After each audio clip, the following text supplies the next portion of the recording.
Just a quick question. How seriously do you take trading? And how's your focus when you're trading, when you're managing funds? So one of the things that I realized worked for me, so I got a little trinket, a token. I don't wear watches, but I got this one as a gift from a friend of mine. And I've realized that when I wear it, and it's my usual daytime during the week, or like right now on the weekend, and I'm just preparing my watch list for the week, and I wear this trinket or token, it kind of helps me focus. It somehow re-energizes things. What does a watch mean to me? So I never wear watches until I got this gift. I just felt like, why do you need to tell the time on your wrist when you have it everywhere else? Your phone is always with you.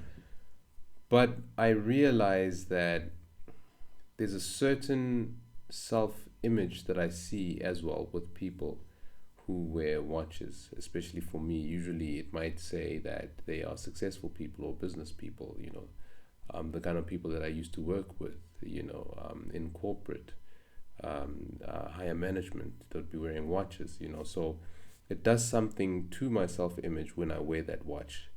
And especially when you are a trader or a fund manager, most of the time you're working from home. So, how do you turn that mostly informal environment into something that's more formal while having some kind of a token can help? Whatever your token might be, I give that some thought. And oh, yes, and another thing that I've started doing is also dressing for the work, so not necessarily on the weekend, but during the week I dress up when I work, so I've got my shirt, I wear semi-formal at least, and I take it very, very seriously. And you feel different in the market when you do that. Your confidence to take the trades that you need to take, and your confidence because you hold yourself at such high esteem, you're not going to take trades that are below who you see yourself as.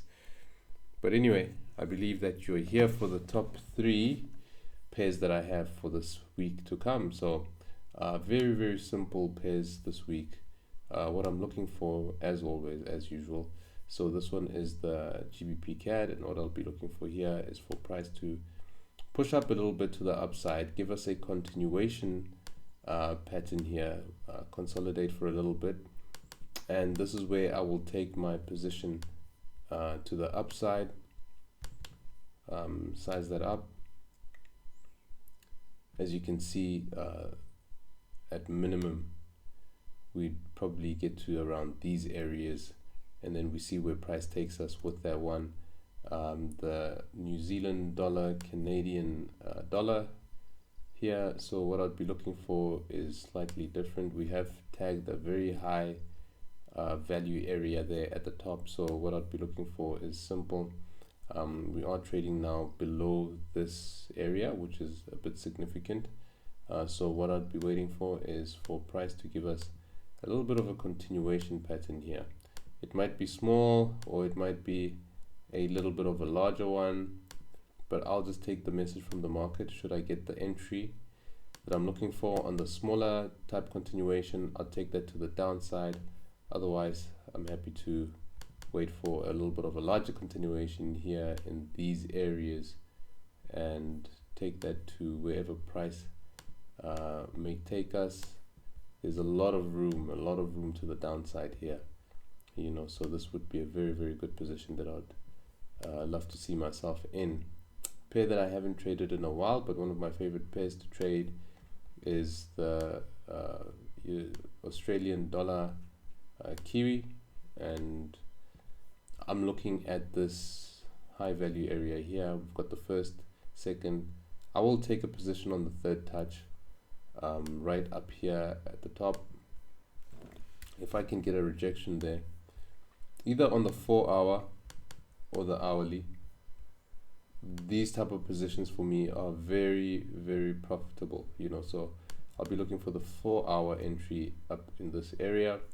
If not, if we get a smaller type 1, 2, 3 in and around this area, that would warrant me to go in with the 1 hour, and I will take that and see where price takes me. This pair is very, very profitable for me, so I'm looking forward to that. Otherwise, that's the top 3 for this coming week. Trade safely, and I will see you again next week. Bye.